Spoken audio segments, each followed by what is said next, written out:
Eu tenho certeza que você alguma vez na vida já precisou pedir ou fazer algum tipo de orçamento. Seja para consertar algum aparelho que quebrou, seja para prestação de algum tipo de serviço, seja para encomendar docinho, bolo, salgadinho para festa. Alguma vez na vida você já fez isso. Agora, você sabe qual é a validade do orçamento e se ele pode ser cobrado? Fica comigo até o final do vídeo porque eu vou te dizer tudo o que pode ser feito e também o que não pode ser feito em relação ao orçamento, tudo, claro, de acordo com a lei. Olá, eu sou Carol Con do canal Não Me Engane. Uma dúvida muito comum entre consumidores e prestadores de serviços diz respeito ao orçamento. Muitos prestadores de serviço acham que quando eles passam um orçamento, aquele valor ali pode ser alterado a qualquer momento. E os consumidores, por sua vez, acham que aquele orçamento ali possui um prazo indeterminado. Porém, nenhuma dessas duas opções é verdadeira. Lá no artigo 39 do Código de Defesa do Consumidor, está dizendo que é vedado ao prestador ou fornecedor de serviços a execução de qualquer tipo de serviços sem um orçamento prévio e sem a expressa autorização do consumidor.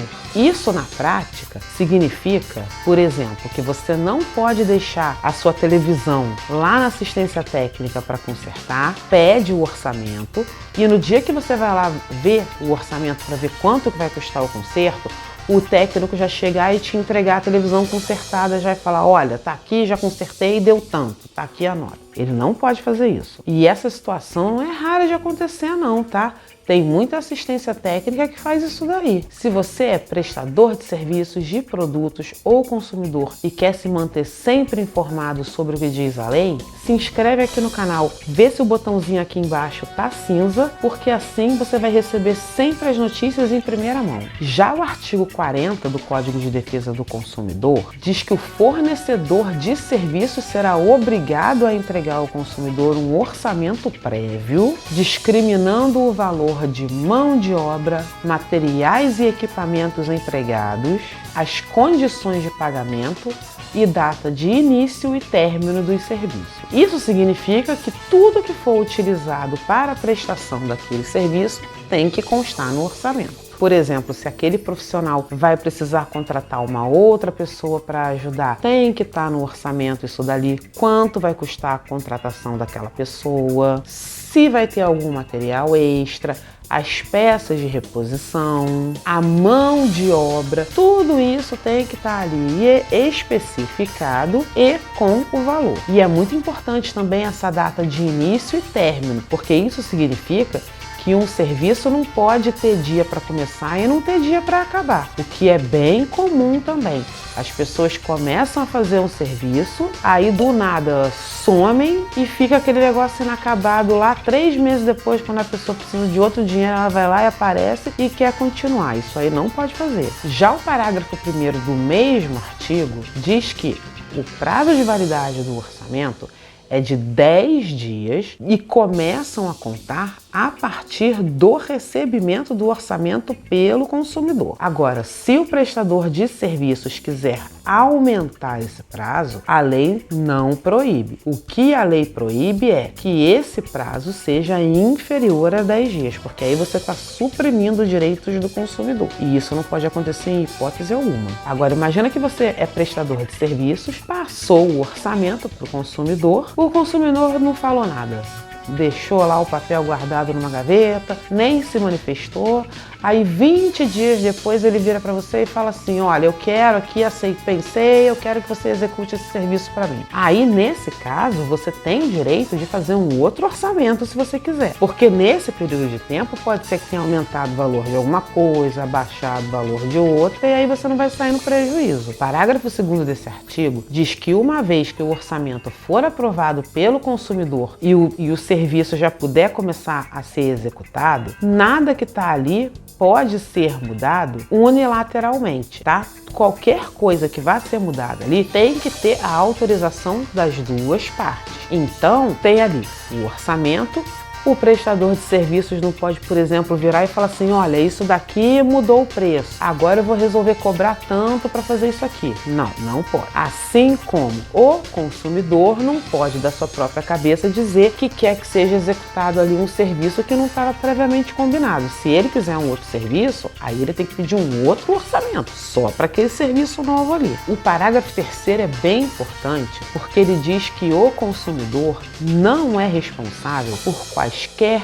tipos de contratação que venham a ocorrer durante a execução dos serviços. Um exemplo muito comum é o seguinte: você contrata um pedreiro, vocês chegam lá num acordo de um preço que fica bom para os dois e ele começa lá na sua obra. No dia que ele começa, ele vira para você e fala assim: olha, o seu fulano, dona fulana, eu vou ter que contratar aqui 2 ajudantes, a diária deles custa tanto, tá? O senhor vai ter que pagar, a senhora vai ter que pagar, então aquele valor que a gente combinou não é mais aquele, vai ficar tanto. Isso daí não pode. Se ele precisar de ajudante, ele já tem que falar aquilo para você ali quando ele te passa o orçamento. Porque depois que você aceitou e ele já começou os serviços, se ele precisar de 1 ajudante, 2 ajudantes ou 10 ajudantes, ele vai ter que pagar do bolso dele, se ele não te falou nada antes. E isso é por quê? Porque você já conta ali com aquele orçamento ali, com aquele valor que você já separou para gastar com aquilo, e você não pode ficar tendo um monte de surpresa. Cada dia que passa aparece a pessoa com uma despesa diferente para você. Dinheiro tá difícil, né? Outra coisa bem importante aqui também é que o orçamento não pode ser cobrado. O orçamento é um direito que o consumidor tem. Porém, existem exceções que a cobrança desse orçamento é justificável. Um exemplo prático: eu moro numa cidade e tenho um determinado equipamento que só tem assistência técnica numa cidade que fica a 200 quilômetros daqui. Então, esse técnico, para vir até a minha casa para elaborar esse orçamento, ele vai fazer um deslocamento muito grande. Ele vai vir 200 quilômetros, depois ele vai voltar 200 quilômetros. Olha o gasto que ele vai ter. Então, ele pode cobrar esse deslocamento. Um outro exemplo também pode ser cobrado é: você tem um carro, deu um problema, só que para descobrir que é aquele problema que deu, tem que desmontar metade do carro ou tem que desmontar o carro inteiro para poder chegar naquela peça lá. Nesse caso, o mecânico pode também cobrar o orçamento, porque às vezes ele perde ali 1, 2 dias de trabalho dele ali só para fazer um orçamento e chega no final, às vezes a pessoa nem aceita. Então, nesse caso, ele pode cobrar sim. Agora, é muito importante,